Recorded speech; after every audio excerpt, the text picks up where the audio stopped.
Hello, എല്ലാവരും overnight oats കണ്ടും എടുത്തിട്ടുണ്ടാവുമെന്നറിയാം. എന്നാലും ഞാനൊരു റെസിപ്പി പറഞ്ഞുതരാം. അതിനായി ഡ്രൈ ഫ്രൂട്ട്സ് ഓവർനൈറ്റ് ഓട്സ് ആണ് ഞാൻ ഉണ്ടാക്കുന്നത്. അപ്പോൾ ആവശ്യമായ സാധനങ്ങൾ: ഓട്സ് ഫോർ ഷുവർ, നമുക്കറിയാലോ ഓട്സ് ഇല്ലാതെ ഓവർനൈറ്റ് ഓട്സ് ഉണ്ടാക്കാൻ പറ്റില്ല.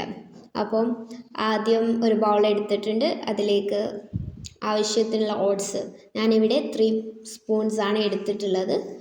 ഇനി അതിലേക്ക് ഡ്രൈ ഫ്രൂട്ട്സ് ഇടാം. ഞാനിട്ട ഡ്രൈ ഫ്രൂട്ട്സ് കുറച്ച് കൂടിപ്പോയി എന്ന് തോന്നുന്നു, പക്ഷേ ഞാൻ പറഞ്ഞു തരാം.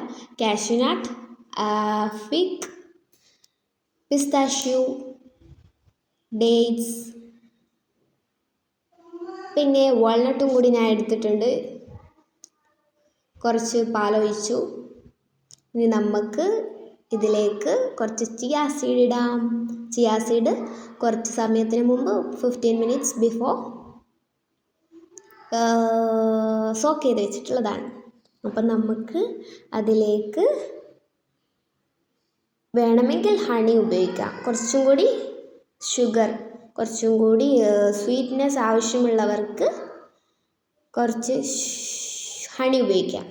ഞാനിവിടെ ഉപയോഗിച്ചിട്ടില്ല, കാരണം കുറച്ച് ഡേറ്റ്സ് തന്നെ ഞാൻ 2 എണ്ണം വെച്ചിട്ടിട്ടുണ്ട്. അതേപോലെ ഇനി നമുക്കിത് ഫ്രിഡ്ജിൽ വെച്ച് രാവിലെ സെർവ് ചെയ്യാം.